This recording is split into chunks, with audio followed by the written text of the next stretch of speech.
Hello! Welcome to VID-O-RAMA, where we remember the VHS releases of the past in graphic detail. My name's Adrian Jones and I'm an artist, and on this channel I paint tributes to movies that we rented on video back in the day. This year Jurassic Park turns 30, and I have to celebrate that. I absolutely love this movie. This is one of my all-time favourite movies, and for the last 30 years it's had a very special dear place in my heart. So, as you can see, I've prepared the drawing beforehand and it's all set for painting. I remember the hype started to roll in about the movie. I was a dinosaur fan anyway, and I was so excited because all of a sudden people were talking about dinosaurs.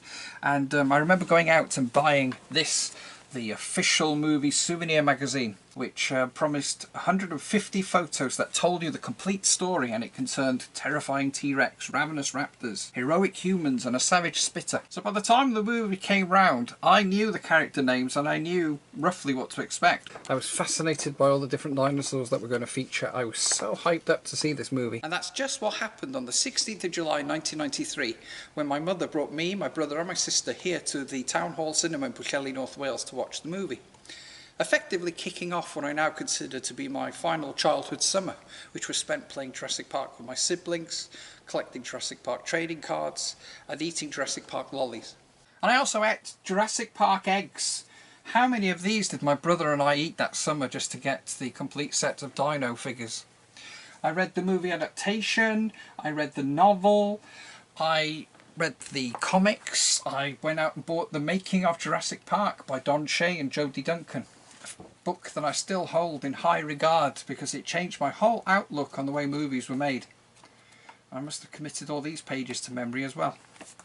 And then a few months later, the movie came out on video to rent. And we did just that, several times. And that tied me over until Christmas, when I had my very own copy, which I would watch in between playing Jurassic Park on the Game Boy and the Mega Drive. So with all these memories, pleasant memories, fond memories, my wife walked down the aisle to the Jurassic Park theme. That's how special it is to me. But anyway, enough waffling. I'm just showing my age now. Let's paint a tribute to Jurassic Park.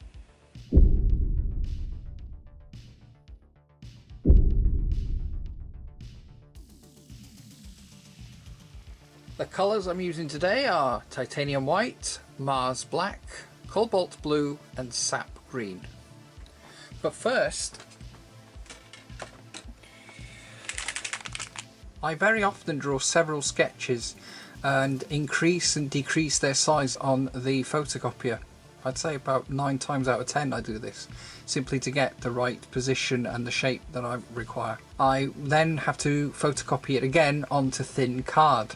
This is simply because thin card will take the paint better. Thin paper tends to warp with the moisture. As it's a photocopy of a photocopy in some cases, it creates all sorts of marks and lines on the paper, including where the paper has been cut. A shadow is created basically where that was, and I don't need that when I'm painting, so I'm in this instance using Tipp-Ex to paint over the marks, the unwanted, undesirable marks, so that I can then coat it with white acrylic paint and hopefully we won't see them.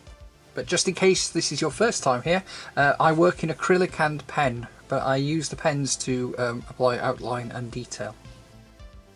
With regards to the movie, the problem with covering a massive blockbuster movie like this on the channel is that you probably already know all this, but on its release it became an instant classic. It broke all the records and changed everything.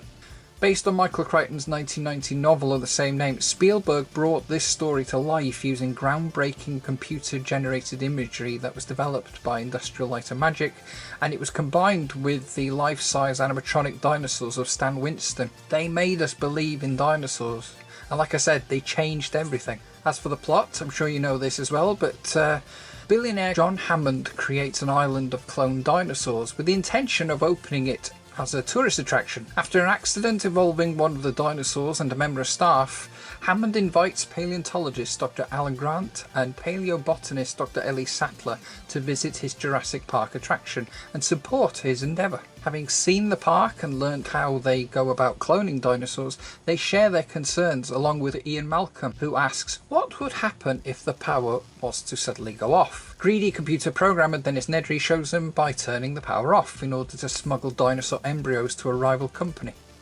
Sure enough, Jurassic Park is frightening in the dark, and all the dinosaurs are running wild, wandering through each other's enclosures and picking off humans trying to restore the power to the island. But before we discuss the movie, let's start back at the very beginning. 65 million years after the death of the dinosaurs, when a boy by the name of Michael Crichton was born in Chicago, Illinois on the 23rd of October 1942. Son of an editor, he grew up in Long Island with a fondness for writing, producing assignments for his classmates at school, but he switched his major from English to anthropology. Having graduated with honours in 1964, he taught for a year on a fellowship at Cambridge University before attending Harvard Medical School, and it was during this time that he supported himself by writing novels, releasing such titles as A Case of Need, which was a medical thriller that won him the Edgar Award for Best Novel from the Mystery Writers of America. And in 1969 he released The Andromeda Strain, and Universal Pictures bought the rights to the story and invited him to the studio, where he was given a tour by a young television director who was just starting out on a 7-year contract at Universal by the name of Steven Spielberg. They became firm friends. Shortly after that, Crichton graduated from Harvard Medical School with a license to practice, but he had since grown disillusioned by the medical profession, and so he decided to devote his life to writing instead. He released more books, Dealing, Terminal Man and Binary. During his childhood, he hadn't been allowed to watch movies due to his parents believing them to be bad for his moral development, and throughout all this time he had harboured a desire to direct movies someday. His ambition was realised when he was offered the opportunity to direct Binary, which was retitled Pursuit, as a made-for-television drama that was screened on ABC as its Movie of the Week in 1972. This launched his directing career. Despite not wanting his first theatrical film to be a sci-fi movie, Crichton reluctantly wrote and directed Westworld for MGM in 1973, and this proved to be a hit. The following year, Crichton wrote a screenplay about a busy hospital emergency room, and he asked his friend Spielberg to look over it for him. At this point in time, Spielberg had been unsuccessful in raising funds to finance his own movies, and so he had remained at Universal and gained experience, directing the pilot episode of Night Gallery, along with various episodes of Marcus Wellaby MD, The Name of the Game, and Columbo, and his efforts had not gone unnoticed. Universal signed him on to make 4 television movies. 2 of the 4 were the often wrongly forgotten Something Evil and the well-remembered Duel, both released in 1971. Spielberg was making waves, and as he read over Crichton's medical drama, he committed himself to directing it. And so, as they both worked off and on this medical drama project, Spielberg made such classics as Jaws, Close Encounters of the Third Kind, Raiders of the Lost Ark, and E.T., while Crichton released 2 historical novels, The Great Train Robbery and Eaters of the Dead, before he directed the adaptation of Robin Cook's Coma and adapting Great Train Robbery for the screen. Congo was published in 1980 and was another hit for him, and he then directed Looker in 1981. And then there was the equally brilliant but horribly overlooked Runaway in 1984. He tried to adapt Congo for the big screen with Sean Connery in the lead, but that didn't go anywhere, so he went on to direct Physical Evidence in 1989, which would be the last movie that he would direct. Anyway, while he and Spielberg were working on this medical drama project, Spielberg asked Crichton what else was he working on, and Crichton was very secretive, but eventually confided in him that he was working on a book about dinosaurs and DNA. Spielberg was intrigued, and he reserved the rights to direct that as well. The hospital movie they were working on would eventually become the pilot for the series ER. Mustn't forget to add Jaw the Bird and his wee pals. I've always liked this shot in the movie, when you see the birds flying in. It's iconic. Right, this book by Crichton about the dinosaurs and DNA had actually started out as a screenplay in 1983, and it concerned a graduate student recreating a pterosaur. But he set the project aside for a few years as he felt that America was experiencing a dino craze at the time, and he was worried that it would just seem as though he was simply jumping on the bandwagon. But when he realised that the US's fascination with dinosaurs was permanent, he decided to run with the idea, despite being stuck on how one would actually go about obtaining the DNA of a dinosaur. That is until he read a paper published by paleobiologist George Poyner Jr. and Roberta Hess about amber's capability for preserving intracellular structures such as the nuclei of an organism inside trapped flies. Realising the high cost of genetically creating a dinosaur, he theorised that the entertainment industry would be the only one capable of financing such a costly venture. And then he recalled the time that he had to inform his 2-year-old daughter that zoos didn't house any dinosaurs. The story goes that Crichton would have 5 or 6 people that he trusted read his drafts and would always get mixed but honest feedback. But for the first time ever, they all had a mutual hatred of Jurassic Park. He wrote another draft, same response, and then another and another, before one reader told him that they disliked the story being told from the perspective of a child. They would have preferred to see it through their own eyes, so he changed it, and everybody liked it. And so, Crichton's cautionary tale about the dangers of genetic engineering and over-reliance on technology was published in 1990 and was another hit, becoming a bestseller that was hailed by the New York Times as a superior specimen of the Frankenstein myth. Some of you are probably saying, there was no baby Triceratops in Jurassic Park. Well, you're quite right, but there was in the book, named Ralph, and he was also set to feature in the movie. The baby Triceratops was to show some of the dinosaurs' benign characteristics, and a fully articulated baby Triceratops was built by Stan Winston's studio, intended to carry the kids on its back in one scene, but after a script revision, it was felt that that scene would only slow down the pace of the film, so despite the prosthetic Triceratops being almost completed, the scene was scrapped. Several photos of the baby Triceratops did feature in the books all the same. The Triceratops that they built would later be used briefly in the sequel. Much like the film's designers, I wanted to also show the stark contrast between the benign herbivore dinosaurs and the savage carnivores, so I thought little Ralph would serve that purpose. With the novel being such a big hit, a movie was inevitable really, and yet despite Crichton already offering the movie rights to Spielberg, Crichton's agency offered the film rights to all the major Hollywood studios at the set price of $1.5 million. It seems that 20th Century Fox made a bid with Joe Dante in mind to direct, Warner Brothers wanted it for Tim Burton, and TriStar Pictures wanted it for Richard Donner. But a week later, the entertainment papers confirmed that Universal had acquired the rights, with Spielberg set to direct, and Crichton would be paid an additional $500,000 to write the screenplay. When Crichton agreed to let Spielberg have the rights, it had been on the understanding that he directed himself, but it seems that Spielberg had started to have some reservations about directing the movie, as he felt it was just Jaws on land. And having just finished working on Hook, he was keen to make Schindler's List next, a passion project that he had been developing for 10 years. But when he pitched Schindler's List to Universal, he was told that they would only green-light the movie if he directed Jurassic Park first, and so the movie, budgeted at an estimated $50 million, went into pre-production. While the paint's settling, let's take a moment to thank my very kind Patreon supporters. Thank you Alex Taylor, Beth Jones and John H. Shelton. Thank you for your continued support. And let's also welcome the newest patron supporters to the channel. I'll read them in alphabetical order. Scott, Raymond. That's it. Thank you Raymond for joining the VID-O-RAMA Video Club and supporting my work and the channel. If you'd like to do the same as him, you can find a link in the description to the VID-O-RAMA Video Club. Join it and support my work. Thank you. Spielberg claimed that Godzilla King of the Monsters from 1956 was an inspiration for Jurassic Park, and made it clear to all involved that in order for the project to work, they needed to deliver the most believable dinosaurs that had ever been made. The original plan was to create all the dinosaurs using stop-motion animation, hiring top animator Phil Tippett, whose early animation test worked against Spielberg's opening statement. Special effects veteran Dennis Mirren, who believed it would be possible to create the dinosaurs using CGI, stepped in. He intended to create something that had never been done before. And they did. You know, I love all dinosaurs, but I've been especially excited about painting these carnivores, so I could discuss the actors, but we all know about them.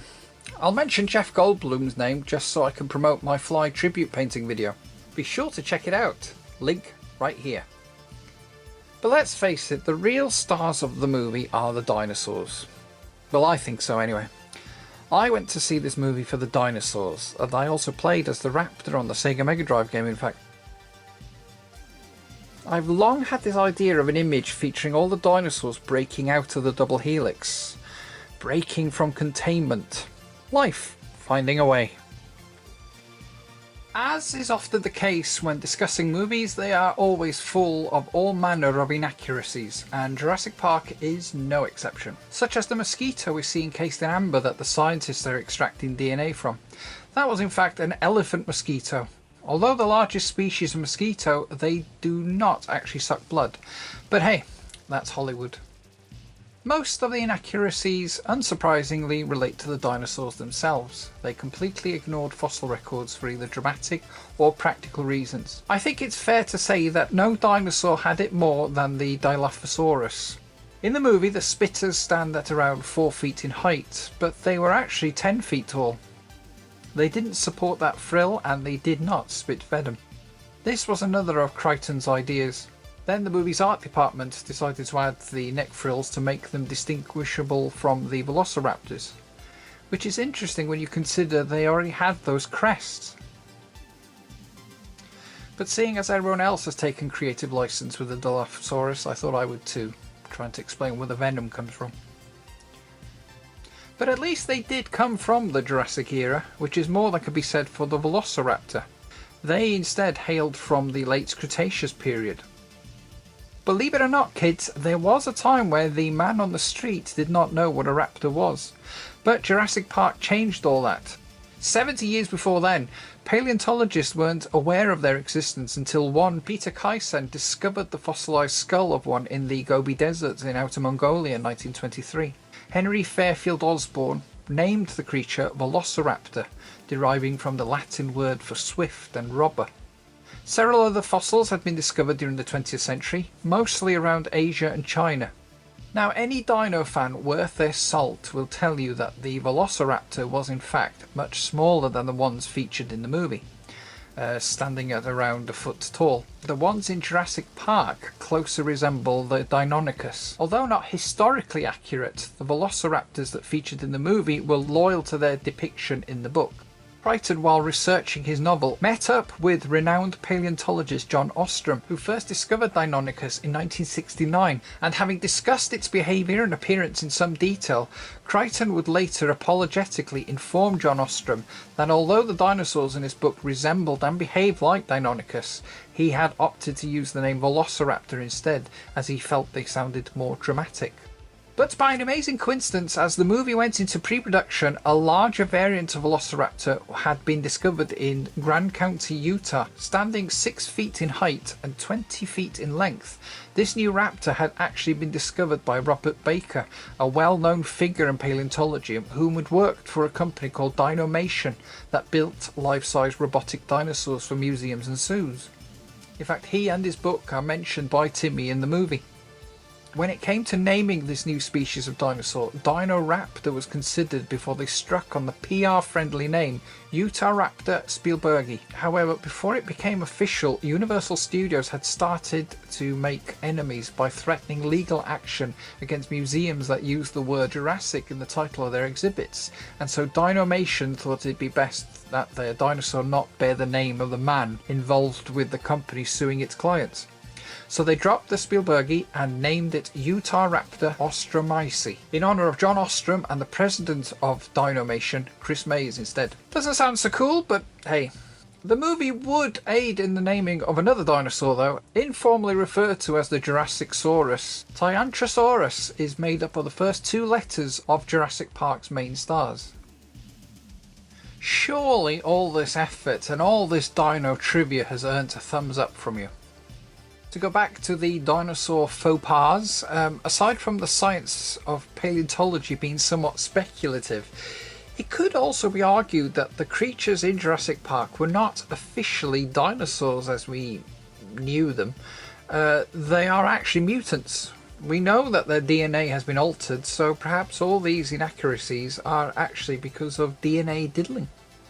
But either way, the T-Rex vision being based on movement was another element that Crichton himself had introduced in the novel. Again, it sounds dramatic, but it's believed that they actually had binocular vision, much like that of a bird of prey, and it would seem that most experts believe that the T-Rex wasn't even much of a runner, that its sheer size would have worked against it. But theories change all the time, such as the time it was believed that T-Rex wasn't even a hunter, that it was in fact a scavenger. But that's the thing with paleontologists, they're always theorising, and they have been doing this since the teeth of the T-Rex was first discovered in Colorado in 1874. Pieces had been found here and there before Barnum Brown, assistant curator of the American Museum of Natural History, found the first partial skeleton of a T-Rex in Wyoming in 1900. He then went on to find another partial skeleton in Montana in 1902, but was still unsure what it was. Paleontologist Henry Fairfield Osborn went on to christen the creature Tyrannosaurus rex in 1905. Its name, as I'm sure most of you know, translates to Tyrant Lizard King. Despite a complete skeleton not being discovered until 1988, we knew that they stood at around 12 feet in height and lived during the tail end of the Cretaceous period, about 90 to 66 million years ago. So another not from the Jurassic period.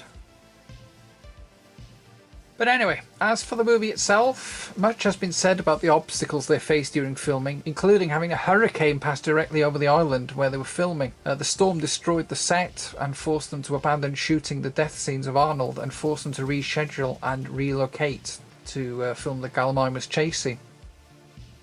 As soon as filming was completed, Spielberg relocated to Poland to begin working on Schindler's List, filming it during the day and working on the CGI for Jurassic Park via video link during the evening. A process that Spielberg described as a living hell, but it was worth it. When the movie was first released, it grossed $47 million on its opening weekend and went on to make $914 million worldwide, and that was just during its original theatrical run. And until the release of Titanic in 1997, it remained one of the highest grossing movies of all time. Last Action Hero infamously opened the week after, despite Schwarzenegger's protest, and he was trampled by Jurassic Park in the box office. It had been backed by a $65 million licensing and promotional campaign that had over 100 companies producing 1,000 licensed products, ranging from all manner of items, from toys to candy, with an estimated 200,000 pounds of Jurassic Park gummy dinosaurs and candy dinosaur eggs being produced each day. It even increased the value of amber. Jewelers were reporting a demand for it after the movie's release. Naturally, everyone tried to cash in on the movie in some way, and we saw all manner of unofficial merchandise and countless dinosaur-related toys on the shelves. Hollywood, ever quick to cash in on the trend, released all manner of movies such as Carnosaur, Prehysteria, Tammy and the T-Rex, Theodore Rex, and Godzilla 1998. Despite the dinosaurs only clocking up 6 minutes worth of screen time, the movie's effects received multiple awards, including an Oscar for Best Visual Effects at the 1994 Academy Awards. It also won Best Sound Editing and Best Sound Mixing, and at the same ceremony, Spielberg won Best Director for Schindler's List. After that, Spielberg opted to take a short break from directing and spent more time with his family, and during that time he continued to work as an executive producer, working on such shows as Sequest, Toon Sylvania, Freakazoid, Pinky and the Brain, and Animaniacs, and on such movies as Flintstones, Casper, Twister, and Men in Black. He also founded DreamWorks Studios with Jeffrey Katzenberg and David Geffen, and helped in the designing of the Jurassic Park themed ride at Universal Studios in Florida. and he was also one of the first guests to ride on it when it opened in 1986, but he insisted on getting off just before the 85-foot splash drop. As for Crichton, his 1992 book Rising Sun had also been adapted and was released the same year as Jurassic Park, and he continued to write, releasing Disclosure in 1994, which was also adapted and released the same year of its publication. Congo was also infamously adapted in 1995, and during this time he co-wrote the screenplay for Twister with his then wife Anne-Marie Martin, and gave in to fan pressure to release a sequel to Jurassic Park, The Lost World, which spent 8 weeks at #1 on the New York Times bestseller list. Spielberg once again expressed an interest in directing the movie version of it, and did so, releasing The Lost World in 1997. Although it wasn't as successful as the first movie, it was still the highest grossing film of that year. Crichton then produced an adaptation of Sphere in 1998, and likewise with Eaters of the Dead, which was released in 1999, retitled The 13th Warrior. Apparently he also directed a few uncredited reshoots on that. Crichton was the only person to ever top television, film and book charts simultaneously, and in 2001 he almost boarded one of the American Air flights from New York to Los Angeles on 9/11, and the year after he was attacked by burglars at his Los Angeles home. The Chinese Academy of Science also named a genus of ankylosaurid dinosaur in his honour, Crichtonsaurus, in recognition of the work that he had done for the world of dinosaurs. He continued to write. Timeline, Prey, State of Fear and Next would be his last 4 novels before he sadly lost his brief fight with cancer in 2008. All concerned believed he was going to pull through, but he died aged only 66, but left behind quite a legacy.